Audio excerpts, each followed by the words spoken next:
오늘 말씀은 이미 나음을 입었다라고 하는 제목입니다. 한번 우리 따라합니다. 이미 나음을 입었다. 이미 고쳐주셨다. 오늘 우리 본문 말씀을 중심으로 해서 이미 나음을 입었다. 이 말씀을 같이 나눌 때 이 하나님의 약속의 말씀이 이루어진 말씀이 여러분 모두의 말씀 되기를 주의 이름으로 축원을 드립니다. 우리가 하나님 말씀 받을 때 여러분 어떤 믿음, 어떤 자세로 받느냐가 중요합니다. 우리가 이 성경을 통해서 보면 우리 창세기에 보면 하나님이 모든 우주 만물을 창조하실 때 이제 하나님의 말씀으로 모든 것을 창조하셨어요. 그럴 때 그 창조하는 말씀이 선포의 말씀이에요. 빛이 있으라 하시니 빛이 있었고 하나님 보시기에 좋았더라 이렇게 말씀합니다. 여러분 하나님의 말씀은 선포의 말씀이요 능력의 말씀인 줄로 믿습니다. 그 선포의 말씀, 능력의 말씀을 누구에게 주는 말씀으로요? 나에게 주는 말씀으로. 나에게 지금 선포하신다. 나에게 지금 말씀하신다. 나의 삶 속에 주님 지금 명령하신다. 우리가 믿음으로 받으면 하나님의 말씀의 능력이, 창조의 능력이 여러분 가족에게 그대로 나타나게 될 줄로 믿습니다. 그래서 오늘 우리 말씀을 믿음으로 받으셔서 여러분 말씀의 기적과 말씀의 능력을 다 받아 누리시는 이런 은혜가 있길 주 이름으로 축원을 드립니다. 자, 오늘 우리가 읽으신 이사야 53장 5절 말씀에 보니까 주님이 이미 우리의 모든 인생의 문제들을 해결해 주셨다. 그리고 이미 우리의 연약함들을 다 치유해 주셨다라고 하는 이 말씀을 오늘 이 본문을 통해서 우리에게 말씀합니다. 그가 찔림은 우리의 허물 때문이요. 예수님이 십자가에서 못에 찔리시고 창에 찔리신 것은 뭐 때문에 찔리셨대요? 허물 때문에 찔리셨대요. 그래서 찔리심으로 우리의 모든 허물을 다 사하시고 그 허물의 문제들을 다 벗겨주신 줄로 믿습니다. 우리가 인생을 이렇게 살다 보면 우리 한 사람 한 사람에게는 여러분 그저 숨기고 싶은 뭐가 있어요? 허물들이 있어요. 어떻게 보면 과거에 그저 말하고 싶지 않는 그런 과거들이 아마 있을 거예요. 그렇죠? 그래서 그 이야기가 다른 사람에게 알려질까 그게 마음속에 여러분 어떤 데는 염려도 되고 걱정도 되는 그런 문제들이 있을 거예요. 그런데 오늘 말씀을 통해서 보니까 그 모든 허물들을 우리 주님이 어떻게 하셨다고요? 우리 주님이 찔리셨어요. 못에 찔리시고 여러분 창에 찔리셔서 그 모든 허물을 다 사해 주시고 그 모든 허물을 다 해결해 주신 줄로 믿습니다. 또 뿐만 아니라 예수님이 상함, 여러분 예수님이 여러분 머리에는 뭘 쓰셨어요? 가시면류관을 쓰셨어요. 그래서 머리가 상하셨어요. 여러분 채찍에 맞으셨어요. 그 채찍에 맞으심으로 뭐예요? 몸이 상하셨어요. 이렇게 상하심은 뭐 때문에 상했느냐? 우리의 죄악 때문이에요. 예수님이 상하셔서 우리의 모든 죄를 해결해 주신 줄로 믿습니다. 그 죄를 용서해 주신 줄로 믿습니다. 또 뿐만 아니라 그가 징계를 받음으로 우리는 뭘 누려요? 평화를 누린대요. 예수님이 징계받은 것 때문에 여러분 가족에게는 우리 마음속에는 평화가 있고 기쁨이 있고 행복이 있고 소망이 있는 놀라운 하나님의 회복의 역사가 우리 가운데 이미 주어진 줄로 믿습니다. 또 뿐만 아니라 그가 채찍에 맞음으로 우리는 뭐예요? 이미 나음을 입었대요. 주님이 우리의 모든 영, 육 간의 모든 질병, 우리의 환경에 나타나는 모든 질병까지도 주님이 다 담당하시고 고쳐 주신 줄로 믿습니다. 그런데 성경은 이미 뭐예요? 우리의 모든 병을 고치셨대요. 이미 모든 허물과 모든 것을 해결해 주셨대요. 그런데 이 말씀을 통해서 우리의 현실을 한번 살펴보세요. 이상하다. 성경은 이미 예수님이 채찍에 맞음으로 모든 것에서 고침을 받았다고 그러는데 여러분 어떠세요? 여러분에게 문제가 있어요? 없어요? 질병에 문제가 있으세요? 없으세요? 그럼 이게 어떤 말씀입니까? 하나님이 거짓말하신 건가? 이 말씀이 하나님의 말씀이 아니고 어떤 사람이 그냥 듣기 좋으라고 지어낸 말씀인가? 여러분 어떻게 생각이 되세요? 우리가 이 성경을 통해서 보면 하나님은 절대로 뭘 하지 않으신다면 거짓말을 하지 않는데, 근데 거짓말을 하는 존재가 있대요, 성경은. 자, 거짓말을 하는 존재가 누구지요? 그게 마귀래요. 마귀는 거짓의 조상이에요. 결국은 뭐냐면 우리가 하나님은 이미 모든 것을 고치시고 해결해 주셨는데, 여러분 우리에게 질병이 나타나고 우리의 인생에 여러 가지 문제가 나타나고 때로는 허물 때문에 고민하고 괴로워하고 속상해하고, 자, 이 모든 것들이 우리가 성경을 통해서 영적인 걸 통해서 보면 뭐 하고 있는 거지? 속고 있는 거예요. 우리를 속이는 그 속임의 대상에 우리가 뭐 하고 있냐면 속고 있다는 얘기예요. 여러분 오늘 이 말씀을 통해서 자, 영적으로 온전히 해방되고 온전히 고침받고 온전히 주님 앞에 새롭게 회복되어지는 이런 은혜가 여러분 모두에게 임하게 되길 주의 이름으로 축원을 드립니다. 자, 그래서 오늘은 우리가 특별히 이제 치유에 대한 말씀을 같이 나누기를 원합니다. 여러분 성경에서 말하는 치유가 뭡니까? 무엇부터 우리가 치유를 받아야 됩니까?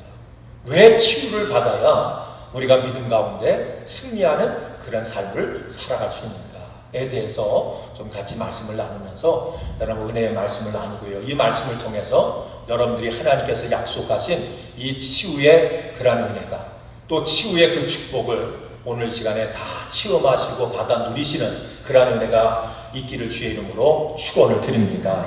자, 그러면 자, 먼저 우리가 알아야 될 게 뭐냐면, 자, 하나님은 우리 인간을 어떻게 만드셨는가? 자, 여러분 하나님이 여러분 가지를 어떻게 만드셨을까요? 자, 성경을 통해서 보니까 우리 여러분 가지가 이 한 사람인데, 한 몸인데, 이 한 몸 안에는 세 가지의 기능이 존재해요. 세 가지. 자, 첫째는 뭐지요? 영. 그 다음에 두 번째는 혼. 그 다음에 세 번째는 유계. 근데 우리 육은 한번 다 만져보세요. 한번 다 이렇게 얼굴도 한번 이렇게 만져보시고, 손도 한번 만져보시고. 한번 만져보시니까. 그게 아까우세요. 만지게 되니까. 닿을까봐 한번 만지세요. 한번 만져보세요. 모든 분들이요, 자기 만져보면 다 뭐예요? 이걸 나라고 생각을 해요. 그죠? 이 몸을, 이 육을 나라고 생각해요. 이 육만 있다고 또 생각해요. 그래서 가장 속상해하는 게 뭐냐면 이 육이 자꾸 늙어가는 걸 보면 속상해요. 그죠? 아유, 옛날에 나도 이뻤는데, 나도 멋있었는데, 그런 얘기까지 하세요. 여러분, 그런데 우리 인간은 육만 있는 게 아니라 그 육 안에는 뭐가 있습니까? 혼이 있어요. 또 그 안에는 영이 있대요. 우리가 성경이 말하는 병을 육신의 병만이 병이라고 얘기하잖아요. 성경은 우리에게 영적인 병도 얘기하고요, 마음의 병도 얘기해요. 근데 문제는 뭐냐면 우리의 영이 건강하지 않으면 그것이 영향을 미쳐서 전염이 돼서 목까지도 건강하지 않게 되냐면 마음, 혼까지도 건강하지 않아요. 근데 문제는 뭐예요? 혼이 병이 들게 되면 그 혼이 병이 든 그 병이 영향을 미쳐서 이게 전염이 돼서 어디에 나타납니까? 그것이 육신에 나타난대요. 육신이 병들었다 그러면 육신만 병든 게 아니라 이게 근본을 쫓아서 올라가게 되면 마음이 병들고 목까지 병들었어요. 영이 병들었다라고 하는 하나의 현상이라고 하는 거예요. 여러분, 우리가 육신이 병이 들면 어디 가지요? 병원에 가요. 예전에는 그 의사들이 이제 환자를 진단할 때 뭘 가지고 진단했습니까? 청진기 가지고 진단했다. 가슴에도 대고 막 대보면서 그러면서 진단을 했어요. 또 한의사들은 뭘 가지고요? 맥박을 이렇게 집어보면서 아유, 맥이 약한데요. 뭐가 문제가 있나? 저는 암만 잡아도 맥이 약한지 뭔지 모르겠더라고요. 근데 맥박을 짚어가지고요, 사람의 병을 진단을 했어요. 요즘은 기계가 발달을 해서 우리가 육신이 병이 들면 뭘 합니까? 찍어봐요. 엑스레이도 찍어보고 MRI도 찍어보고 그다음에 뭐도 CT도 찍어보고 피검사도 하고 그러면서 우리의 육신의 질병 어디가 문제가 있는가 이거를 이제 진단을 해요. 자, 그런데요, 우리가 이 육신이 병이 들면 엑스레이 찍고 뭐 MRI 하고 뭐 피검사하고 CT 찍고 뭐 하면 이게 드러나는데, 문제는 뭐냐면 마음이 병이 들고 우리의 영이 병이 들면 아무리 CT를 찍어도 아무리 MRI 찍어도 그 병이 나타나요, 안 나타나요? 안 나타나요. 여러분, 그런데 성경은 우리가 육신이 병든 것도 문제지만 그것보다 더 큰 문제가 뭐냐면 영적으로 병이 들고 혼적으로 병이 든 것이 육신의 병보다 더 큰 문제예요. 그럼 우리가 이 영이 병들었다라고 하는 것을 우리가 어떻게 진단할 수 있는가? 여러분, 진단하는 방법을 아세요? 어떻게 진단합니까? 성경은 우리에게 이 말씀을 해요. 여러분, 우리 육신도, 이게 육신을 보면 다 뭐합니까? 여러분, 목이 마르면 물을 마시죠, 그렇죠? 배가 고프면 음식을 먹어요. 근데요, 물 마시는 것보다 음식 먹는 것보다 더 중요한 게 있어요. 그게 뭔지 아세요? 모르시는 것 같아요. 다 저 한번 저를 크게 눈을 한번 뜨시고 다 보세요. 네? 밥 먹는 것보다 물 마시는 것보다 더 중요한 게 뭐지? 네? 숨 쉬는 거. 뭐가 더 중요하다고요? 숨 쉬는 게 더 중요해요. 숨 안 쉬면 밥도 못 먹어요. 숨 안 쉬면 물도 못 마셔요. 숨 쉬는 게 그렇게 중요한 거예요. 자, 그런데 우리의 영도 마찬가지예요. 우리 영도 숨을 쉬어야 살아요. 먹어야 살아요. 여러분, 햇빛을 봐야 우리가 사는 것처럼 아무리 숨 쉬고 뭐여도 햇빛 없으면 동식물도 다 죽어요. 살 수가 없는 거예요. 우리의 영도 누구를 봐야 돼요? 햇빛을 봐야 돼요. 빛을 봐야 우리의 영이 살아요. 자, 그러면 제가 이 말씀을 통해서 여러분의 영이 지금 건강한지 아니면 병들었는지 문제가 있는지 한번 살펴보세요. 영이 병들게 되면 나타나는 현상이 뭐냐면, 첫째는 뭐냐면 하나님 앞에 오는 것을 싫어해요. 예배에 오는 걸 싫어해요. 여러분, 예배에 오는 목적이 어디 있어요? 예배는 누구 보러 옵니까? 자, 누구 만나러 오세요? 저 만나러 오세요? 아니잖아요. 예배는 우리 하나님 만나러 옵니다. 하나님은 누구시죠? 영원한 빛이시래요. 예배에 오셔서 여러분, 주님 만나시길 주 이름으로 축원을 드립니다. 빛 대신 예수님을 만날 수 있기를 주 이름으로 축원을 드립니다. 그 예배에 와서 우리의 영이 건강하려면 빛 대신 예수님을, 우리 하나님을 뭐예요? 자꾸 만나야 돼요. 그래서 모이기를 심수래요. 모여서 주님 앞에 나와서 주님을 뵈야 우리의 영이 사는 거예요. 우리의 영이 강건해지는 거예요. 그런데 영이 병들면 주님 앞에 나오는 게 뭐예요? 싫어져요. 자꾸 멀어져. 여러분, 우리가 이게 예배 생활 그저 꾸준히 하는 분들은요, 주일 생활 꾸준히 하는 분들은 예배 한 번 빠지는 게 그렇게 힘들어요. 목사님, 그럴 수가요? 그럴 리가요? 그런 거는 꼭 문제가 있는 분들이에요. 꾸준하게 우리가 주일 생활하고 예배 생활하는 분은 예배 한 번 빠지는 게 되게 힘든 거예요. 혹시라도 내가 이거 예배 빠지면 안 되지. 아유, 예배 빠지려고는 뭐예요? 마음속에 허락이 안 돼요. 뭔가 두려운 마음도 생기고요. 예배 빠지면 안 되는데 이런 마음이 내 마음속에서 강하게 역사해서 아유, 내가 힘들어도 뭔 일 있어도 뭐부터 해야 돼? 예배부터 하나님 앞에 드려. 이것이 뭐냐면 정상적인 건데 한 번 빠져보세요. 여러분, 예배 한 번 빠져보세요. 그러면 한 번 빠지기가 어렵지. 한 번 빠지면 두 번 빠지고, 두 번 빠지면 세 번 빠지고. 이것처럼 우리가 하나님 앞에서 이 예배 생활이 뭐냐면 게으르지. 그 상태가 어떤 상태냐? 영적으로 뭐한 상태하면 뭔가 문제가 있는 거예요. 병든 상태.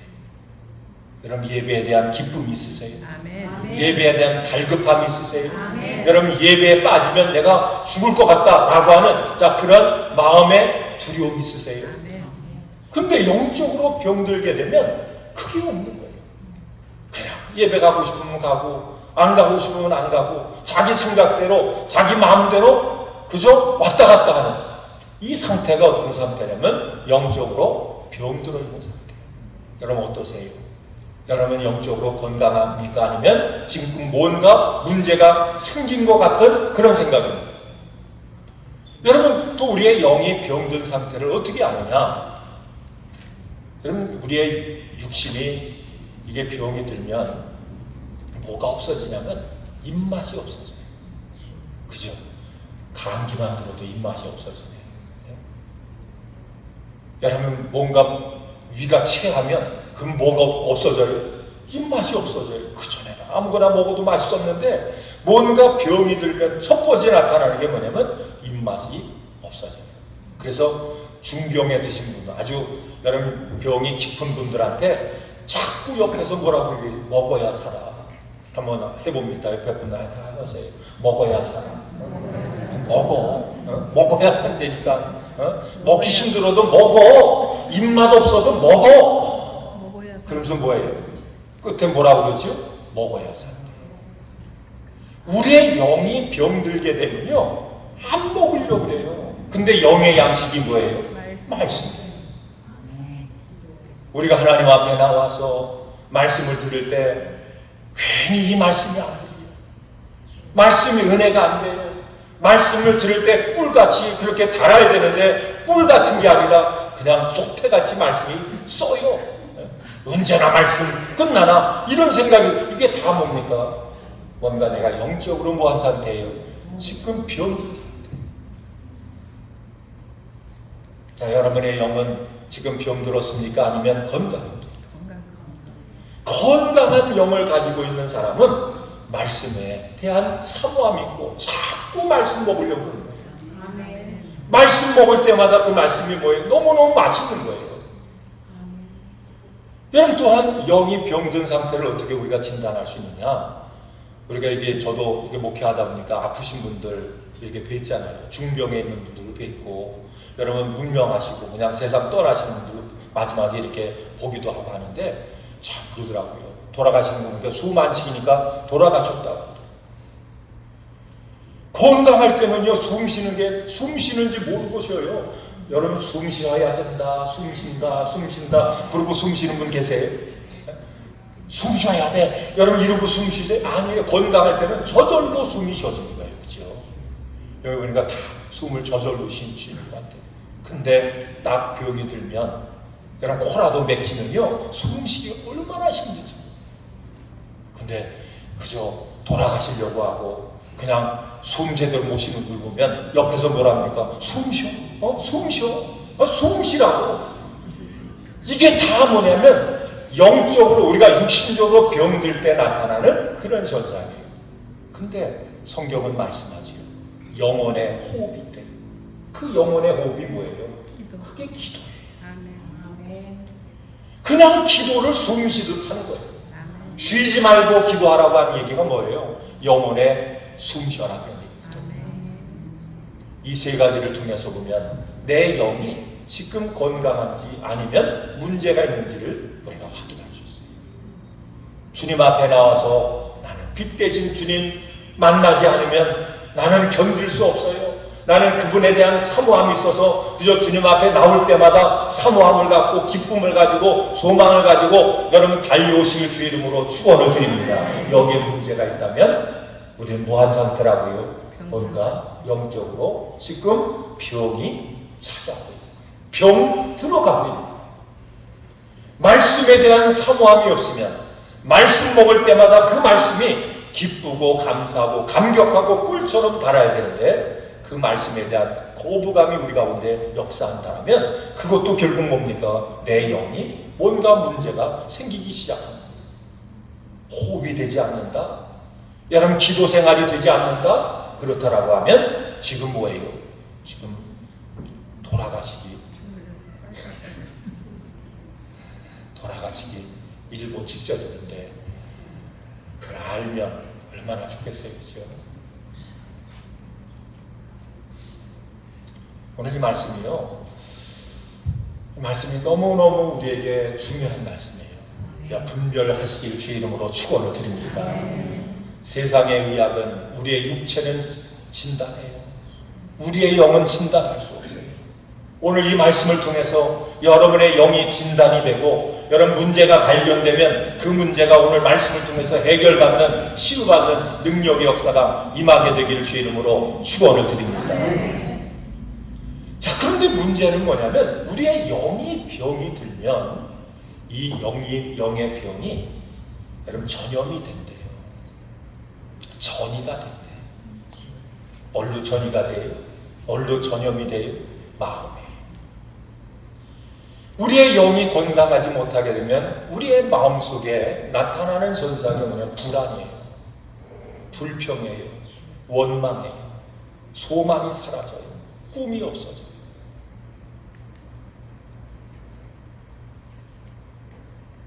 근데 여기까지는 의사들이 얘기를 해요. 마음의 병이 들면 그 모든 병들이 우리에게 눌림으로 나타나요. 그 눌림이라고 하는 게 그저 세상적인 말로 얘기하면 스트레스예요. 스트레스. 여러분 세상에 스트레스 없는 곳이 있을까요? 그럼 어떻게 생각하세요? 스트레스 없는 그런 데가 있을까요? 나는 스트레스 없는 곳 세상에 있다면 오늘이라 당장 짐 싸가지고 그걸로 이민 가요. 근데 없는 것 같아요. 여러분 스트레스 안 받는 사람들이 있을까요? 여러분 저한테 한번 여쭤보세요.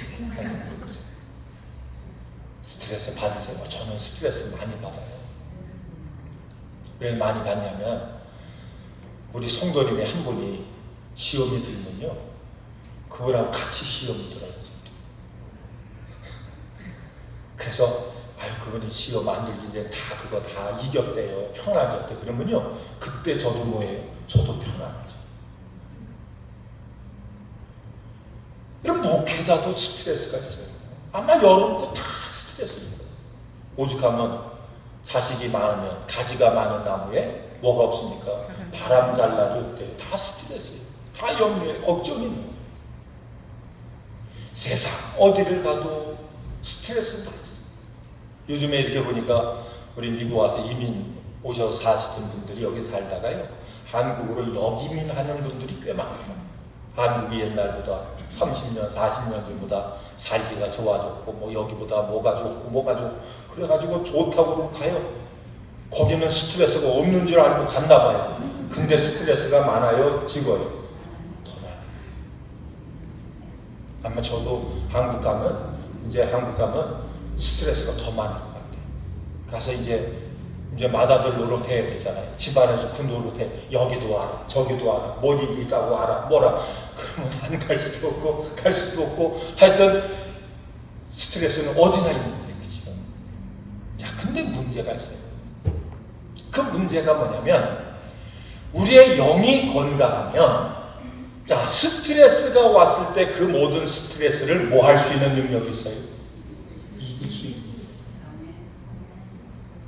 근데 우리의 영이 병들게 되면 그 병의 영향이 우리의 마음도 병들게 하고 우리가 눌리게 하고 모든 걸 이길 수 있는 그런 능력을 우리가 상실하기 때문에 어떤 문제가 오면 우리는 어떻게 합니까? 거기에 눌리는 거예요. 거기에 지는 거예요. 거기에 잡혀서 사는 거예요. 그것 때문에 우리는 뭡니까? 행복도 기쁨도 다 빼앗기고 결국은 뭐냐면 천국된 삶을 살아야 되는데 도리어 뭐와 같은 삶을 살아요? 지옥 같은 삶을 사는 거지. 내가 이렇게 사는 차라리 어떻게 했으면 좋겠어요? 그냥 하나님 나라 갔으면 좋겠다, 이렇게 생각하고 사는 거예요. 그래서 우리가 오늘 이 말씀을 통해서 자, 병이라고 하면 영적인 병이 있고 그 영이 병들게 되면 마음의 병이 오고 마음의 병이 오게 되면 그것이 영향을 어디에 미쳐서요? 우리의 육신과 환경에 미쳐서 우리의 육신이 병들고 우리의 환경이 병들 수밖에 없다는 겁니다. 그래서 예수님은 여러분 요한일서를 통해서 진단하신 말씀 가운데 뭡니까? 영혼이 뭐하면? 잘 되면. 영이 건강하고 혼이 건강하면 뭐가 잘 돼요? 범사 환경이 열린대요. 열려지시기를 주의 이름으로 축원을 드립니다. 그 다음에 어떤 은혜가 임한대요? 강건하대요. 영혼이 건강하면 환경의 병도 육신의 병도 이기고 극복할 수 있는 그 능력이 우리 가운데 주어진다. 성경은 약속하고 있습니다. 그래서 잠언서 18장 14절 말씀에 보면 이런 말씀을 해요. 사람의 심령은 그의 병을 능히 이기려니와 심령이 상하면 그것을 누가 일으키겠느냐. 우리의 영이 병들고 우리의 마음이 병들면 뭐예요? 우리는 진다는 얘기예요. 절대로 이길 수가 없다는 얘기예요. 그래서 오늘 우리 주님은 여러분과 저를 치유하셔서 또 치유해서 여러분 건강한 사람으로 행복한 사람으로 기쁜 사람으로 우리가 이 땅에 승리하는 삶을 살기를 원하시는 것이 이것이 우리 아버지 하나님의 소원이고 뜻인 줄로 믿습니다. 그래서 하나님은 우리를 치유하시되 어떻게 치유하세요? 먼저 영적으로 치유하십니다. 뭘 치유하신다고요? 영적으로 치유하시는 거예요. 여러분의 영이 치유함을 받기를 주의 이름으로 축원을 드립니다. 자, 그러면 왜 영적인 병이 우리 가운데 오는가? 왜 올까? 그 이유가 있어요. 그 이유는 아주 단순해요. 한번 따라합니다. 순종하지 않으면 뭐 하면요? 순종하지 않으면 뭐가 온다고요? 그래서 여러분 순종이 뭐보다 낫대요? 제사보다 낫대요.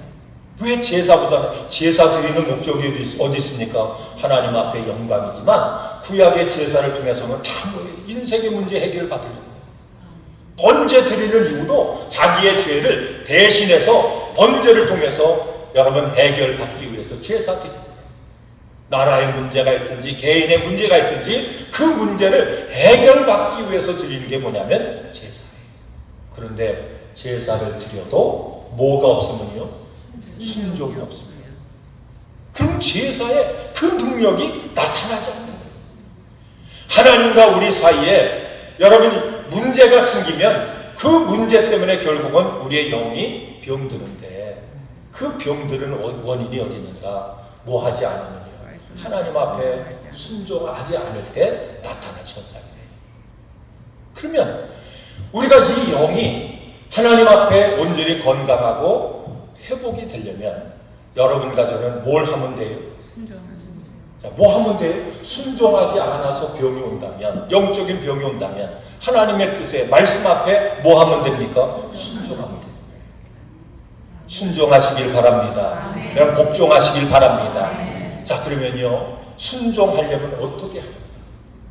어떻게 해요? 한번 따라합니다. 이거 꼭 여러분들이 적용을 하셔야 돼요. 한번 따라합니다. 자, 나를 쳐서 복종하면 된다. 어떻게 하면 된다고요? 나를 쳐서 복종하면 된다. 더 쉬운 말로 얘기하면 억지로라도 뭐예요? 강제적으로 억지로라도 뭐해요? 복종해야 돼요. 그러니까 우리가 하나님 앞에 나와서 주님을 만나야 빛을 봐야 우리의 영혼이 건강하죠. 그지요? 그러면 주님 앞에 나오고 싶은 마음도 있지만 어떤 데는 나오기 싫은 마음도 있어요, 없어요? 그 마음이 들면 어떻게 해야 된다고요? 나를 쳐서 복종한다. 억지로라도 자기를 쳐서 어디로 데려 나와야 돼요? 나를 주님 앞으로 데리고 나와야 돼요. 이게 훈련이에요. 그렇게 하실 거예요? 신앙 생활이에요. 믿습니다로 끝나는 게 아니라 생활이에요. 행동이에요. 여러분의 생활이, 행동이 변화되시기를 바랍니다. 그런데 변화되려면 쉽게 얘기하는 거예요. 어떻게 해야 된다고요? 안 하고 싶어도 누가 살려면? 내 영혼이 살려면 억지로라도 해야 되는 거예요. 그래서 복종하는 거예요. 순종하는 거예요. 자, 우리 옆에 분한테 그렇게 하세요. 억지로라도 합시다. 어떻게 하자고요? 억지로라도 합시다. 억지로라도. 기도하기 싫어요. 그러면 어떻게 해요? 억지로라도 뭐예요? 무릎을 꿇는 거예요. 억지로라도 무릎을 꿇어서 기도를 하는 거예요. 옆에 사람이 기도 안 해요. 하길 싫어해요. 그럼 뭐예요? 옆에 사람을 사랑하는 사람은 어떻게 합니까? 숨 쉬어, 숨. 안 먹어요. 그냥 안 먹어. 그러면 뭐예요? 살려면 먹어야 돼. 이게 동역자예요. 여러분 자신을 사랑할 수 있기를 주 이름으로 축원을 드립니다. 여러분 정말 나를 존중히 여기고 소중히 여기는 사람은 어떤 사람이냐? 나를 사랑해요. 뭘 사랑해요? 내 영혼을 사랑해요. 내 영혼을 사랑해요. 내가 싫어도 너 억지로라도 해야 네가 살아. 그죠? 네가 행복해. 내가 승리할 수 있어. 그래서 뭐예요? 억지로라도 주님 앞에 나오고 때로는 억지로라도 무릎 꿇고 기도하고 때로는 억지로라도 하나님의 말씀을 먹어야, 강제로라도 먹어야 누가 삽니까? 여러분 사랑하세요? 여러분 스스로를 사랑하세요? 한번 보세요. 만일 지금까지 믿음의 삶을 살면서 나를 사랑하지 못했다면, 내 영혼을 사랑하지 못했다면 하나님 앞에 회개하셔야 돼요. 핏값 주고 사신 여러분과 저예요. 천하보다도 귀하게 여기시는 여러분과 저예요. 그런데 그 존재를 스스로 사랑하지 못했다면 그건 하나님 앞에 죄예요. 여러분 사랑하시길 주 이름으로 축원을 드립니다. 자기를 사랑할 줄 아는 사람은요 가꾸는 사람이에요. 그렇죠? 가만히 보니까 요즘 보니까 사람들이 얼마나 자기를 가꾸는지 몰라요. 그냥 제일 속상해하는 거 보니까 저도 이제 나이가 먹고 이게 옆에 분들 이렇게 말씀하는 거 보면 내가 어쩌다 이렇게 늙어서 이렇게 힘이 없어졌다. 나도 옛날에 사진을 꺼내서 보여주시면서 어떤 분들은 나도 이렇게 옛날에 이뻤고 잘생겼고 멋있었다. 근데 지금은요? 지금 자꾸 뭐예요? 옛날 생각하면 지금은 그렇지 않아. 속상해하는 거 아니에요? 그죠? 그래서 어떤 분들은 얼굴에 주름 생기면 속상하니까 뭐 맞아요? 여기다 뭐 누트라고 뭐 갖다 놓고 뭐 또 하고 째서 뭐 또 올리고 막. 옛날에만 나는 남자들은 쌍꺼풀 안 하는 줄 알았어요. 남자는 쌍꺼풀 해야 됩니까? 안 해야 됩니까? 옛날에 제가 어렸을 적에 누가 쌍꺼풀 수술했다면 신문에 났어요. 남자가 쌍꺼풀 수술했다 그러면 신문에 났다니까 진짜로 그때는. 근데 요즘 보니까요 쌍꺼풀 수술 많이 하더라고요. 옛날에 남자가요 여기 눈썹 그리고 다녔다 그러면요 그러면 신문에 났어요 진짜로. 근데 요즘은 우리 저기 권사님들 가운데도 목사님 이거 타투 하실래요? 그렇게 우리가 우리 것을 사랑하고 가꾸고 뭔가 저기 하면 속상해 하는데 실제 나는 영혼이 지금 병들었는데 지금 죽어가는데도 관심이 없는 그런 분들이 실제 있잖아요.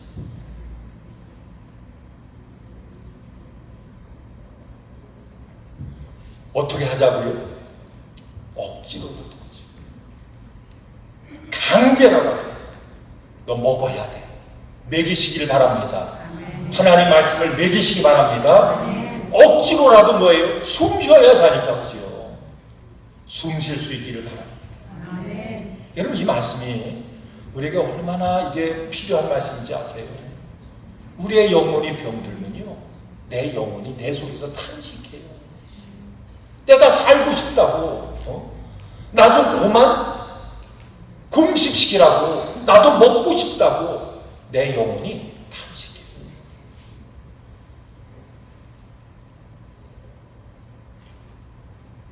그래서 여러분 우리의 영이 하나님 앞에서 회개하는 마음을 가지고 하나님과의 관계가 때로는 억지로라도 나를 쳐서 복종해서 하나님 앞에 나와서 빛을 보고 하나님 앞에서 숨쉬고 하나님 앞에서 먹을 것을 먹게 돼야 우리의 뭐가 건강해져요? 우리의 영이 건강해질 거예요. 그럼 영이 건강해지면 나타나는 현상이 마음의 기쁨과 평화예요. 마음의 담대함. 그래서 우리가 성령을 받고 하나님의 은혜를 받고 하나님이 우리를 치유하시는 회복의 능력을 체험할 때 우리 가운데 뭐가 와요? 기쁨이 오는 거예요. 기쁨과 함께 평화가. 이 은혜가 오늘 이 시간 여러분 모두에게 임하게 되기를 주의 이름으로 축원을 드립니다. 자, 이 기쁨과 평화와 담대함이 우리에게 주어지면, 그러면 이게 어디에다 영향을 미친다고요? 우리의 육신에 영향을 미칩니다. 그럼 대부분 우리가 이 병, 그러면 특별히 위에 나타나는 병들은요, 어떤 병이에요? 이게 다 마음의 병이에요. 스트레스의 병이에요. 근데 우리의 영이 치유함받고 우리의 마음에 기쁨과 평강과 담대함이 주어지면 그 병이 어느 순간에 떠나는지 모르게 도망갈 줄로 믿습니다. 그럼 말씀 듣다가 병이 떠나요, 그죠? 기도하다가 어떻게 기도하다 보면 아유, 나도 모르게 병이 낫는 그런 경우가 얼마나 많은지 몰라요. 예전에 제가 이제 서울에서 목회할 때 한 성도가 이게 전도를 해가지고 우리 집사님, 한 집사님이 전도를 해서 한 분이 오셨어요.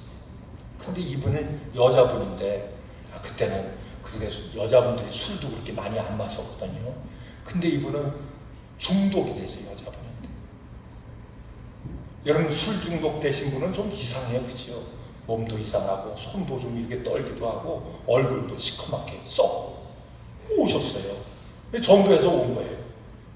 근데 이분이 이제 저와 같이 이제 신앙생활 하다가 어느 날 우리가 이제 금요 집회도 하고, 그때 이제 금요일 날 꼭 철야 집회도 하고 이렇게 집회했잖아요. 그래서 집회하는데 이분이 은혜를 받았어요. 은혜 받고 성령 체험하고 막 방언도 하고 은사도 받고 그러고 났는데, 그리고 이제 집에 갔어요. 집에 갔는데 갑자기 이제 그냥 속에 있는 게 다 쏟아졌대요. 어떻게 쏟아졌는지 저한테 보여주지 않았으니까 쏟아졌대요. 화장실 갔는데 자기도 모르게 속에 있는 게 다 쏟아졌대요.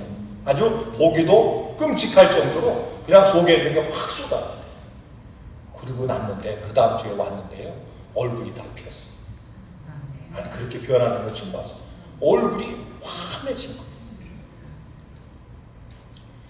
제가 그때 이제 그 모습을 이렇게 보면서 이게 다 영적인 거구나, 영적인 거. 그러고 나니까 뭐도 끊어졌을까요?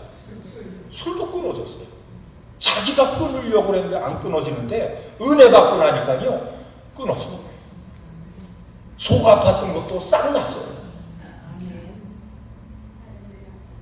아멘이세요? 아멘. 영적인 문제예요. 그러고 나니까요, 뭐가 변화될까요? 가족이 변하는 거예요. 남편하고 관계가 회복이 돼요. 야, 우리 엄마는 맨날 저런데 애들이 엄마를 바라보는 눈이 달라지는 거지. 다 모든 것이 다 뭐예요? 연결이 된 거예요. 우리가 영이 강건함을 잊고 마음의 문제가 해결이 되니까 육신의 문제까지도 해결받는 거예요. 이 은혜가 있기를 주의 이름으로 축원을 드립니다. 또 뿐만 아니라 우리가 두 번째 받아야 될 게 있는데, 그게 정서적인 마음의 치유예요. 마음의 치유를 우리가 받아야 되는데, 자, 이 마음의 치유는 어떻게 받을 수가 있는가? 마태복음 5장 4절 말씀해 보니까 내가 너희를 안위하고 위로하노라. 이 마음은 위로받기 원해요. 이 마음은 사랑받기 원해요. 이 마음은 모든 사람에게 뭐 하고 싶으냐? 인정받기 원해요. 이게 마음의 욕구예요. 뭐 받길 원한다고요? 위로받기 원해요. 사랑받기 원해요. 그 다음에 인정받기 원해요.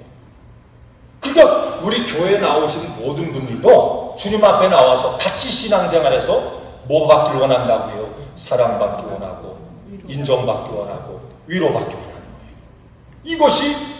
이것이 해결이 안 되면 마음에 뭘로 나타나는 불평과 원망. 이 교회 가니까 사람도 없네. 사람들이 왜 이렇게 쌀쌀맞지? 이 소리가 다 뭐냐면 사랑받고 싶고 인정받고 싶고 위로받고 싶은데 그것이 채워지지 않을 때 나타나셨어요. 자, 그런데요, 마태복음 5장 4절을 통해 예수님 말씀하는 거예요. 우리의 마음을 위로하시고 그 마음의 원함을 채워주시는 분은 누구밖에 없습니까?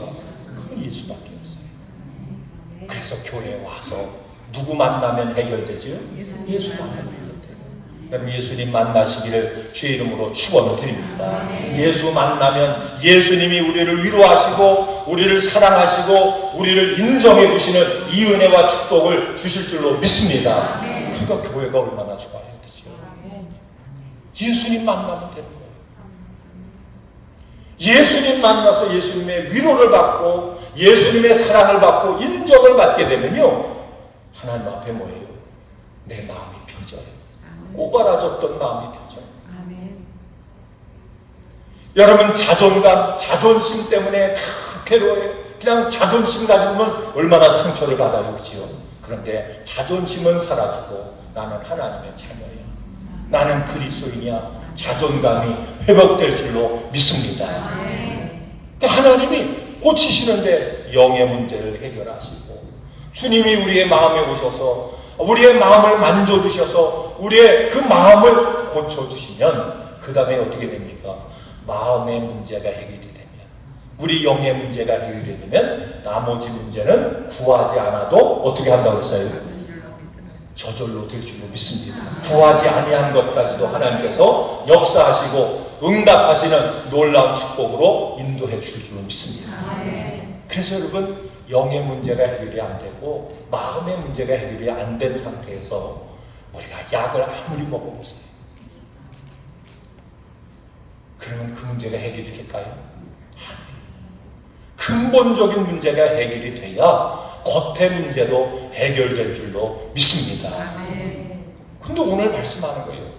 예수님이 어떻게 하시길 원하신대요? 우리를 뭐 하기 원하세요? 치유하기 원하세요. 그래서 오늘 여기까지 이제 말씀을 나누고, 다음 주에도 이제 말씀을 좀 더 나눌게요. 구체적인 방법에 대해서 말씀을 나눌게요. 자, 그런데 여러분과 제가 꼭 붙잡아야 될 게 있어요. 붙잡아야 될 게. 하나님은 누구의 하나님이죠? 나의 하나님. 오늘 약속의 말씀은 누구에게 하신 약속의 말씀이죠? 나에게 하신 말씀이에요. 아멘. 저는 이렇게 말씀 준비하고 이렇게 기도하면서 그런 생각을 해요. 야, 하나님은 정말 나를 사랑하시는구나. 아멘. 정말 하나님은 나를 아끼시는구나. 귀하게 여기시는구나. 아멘. 얼마나 귀하게 여기시면 여러분과 저를 살리기 위해서, 고치기 위해서 예수님 뭐 하셨다고요? 죽으셨어요. 죽기까지 사랑하시는 거예요.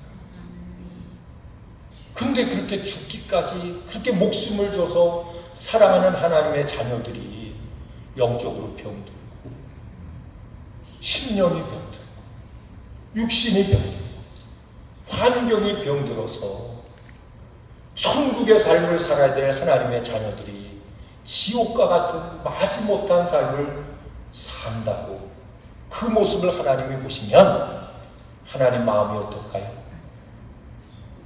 탄식이 탄식. 여러분, 그 생각하면 하나님 앞에 뭐예요? 죄송스럽지. 그래서 그 말씀 이렇게 묵상하고 마음을 묵상하면서요, 말씀하잖아요. 고침받는 비결은 딱 하나예요. 하고 싶지 않아도 어떻게 해요? 억지로라도. 우리 하나님 그런 거예요. 너 먹어야 살아, 먹어야 살아. 숨 쉬어야 살아, 숨 쉬어야 살아. 너 빛을 봐야 돼. 얼굴을 봐야 돼. 하나님의 얼굴, 하나님의 그 광채를 내가 받아야, 그걸 봐야 내가 건강해질 수 있어. 억지로라도 내가 살려면 와야 돼. 이게 주님의 음성이에요. 여러분, 깨달아지시면 아멘. 그러면 그 하나님은 어떤 하나님이래요? 못하는 게 없는 하나님이에요. 그치요? 아니, 손이 짧아서 우리를 구원치 못함이 아니래요. 그치요? 능력이 없어서 우리의 문제를 해결하지 못함이 아니래요. 뭐가 문제예요? 하나님과 우리 사이에 죄의 문제가 있는 거예요. 그렇죠? 해야 되는데 누가 안 합니까? 내가 안 하는 거예요. 고집 불통이 돼가지고 너 글로 가면 죽어. 근데 고집이 불고 아니야. 희한하지. 일로 가야 돼. 글로는 안 가. 꼭 죽을 길로만 가요. 그게 죄라는 얘기예요. 그거를 우리가 오늘 이 말씀을 통해서 진단해서 알고 나는 합니다. 아니에요. 그러니까 교회 오는 것도 그냥 억지로 오시면 되는데 일 있으면 다 보고 한 번이라도 가야 천국 갈 것 같으니까 가서 도장 찍으시고 억지로라도 하시고 쳐서 내가 살려면 누가 살려면요? 내가 살려. 60만 생각하지 말라니까. 이건 집이에요, 집. 한번 이렇게 날 이렇게 만들고 이건 뭐예요?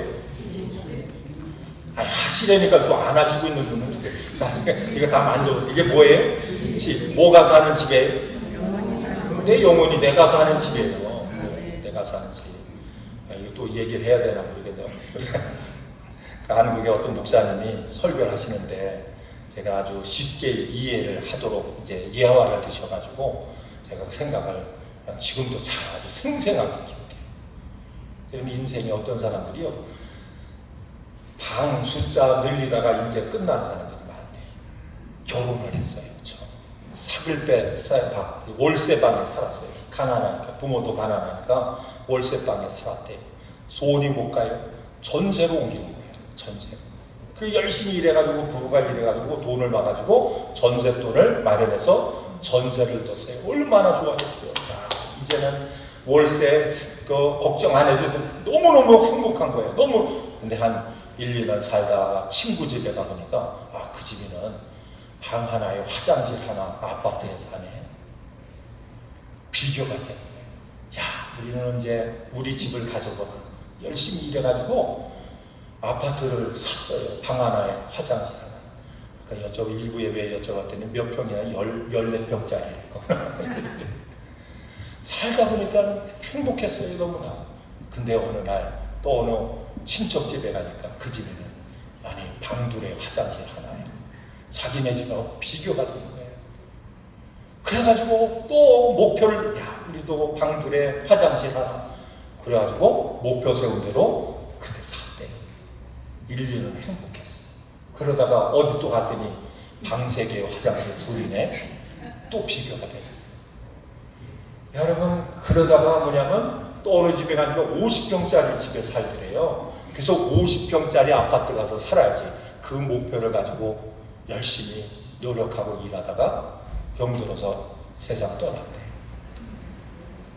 그 사람의 인생의 목적은 어디에 있습니까? 방 숫자 넓히고 화장실 숫자 넓히는데, 그죠? 그런 인생들이 있어요, 없어요? 아닌 것 같지만요. 어떻게 보면 우리도 은근히 그 속에 들어갈 수 있어요. 이 육체, 어떻게 이거 잘 먹이고 잘 입히고 화장실 잘해서 매끈하게 만들고 뭐하고 그러다가 인생 마치는 분들도 있다는 거예요. 여러분 깨달으시기 바랍니다. 제가 우리 교회 건물 이게 성전 이게 이전하고 하면서요, 저도 어떤 날 그래요. 목회하면서 교회 하나 건물 열심히 가꿔서 교회 하나 건물 그냥 번듯하게 세우는 거 이거 하다가 목회 맞출 수 있겠다. 그게 목적이 아니잖아요, 그치? 영혼을 살리는 게 목적입니다. 여러분 깨달으시기 바랍니다. 어떻게 하자고요? 내 영혼을 살리기 위해서 어떻게 하자고요? 억지로. 먹기 싫어도 뭐예요? 먹어야 돼요. 숨이 안 쉬어져도 뭡니까? 인공호흡을 해서라도 숨을 쉬어야 돼요. 오기 싫어도 와서 주님의 빛을 봐야 내가 사니까 오셔야 돼요. 자, 그렇게 하세요. 그렇게 하시기 바랍니다.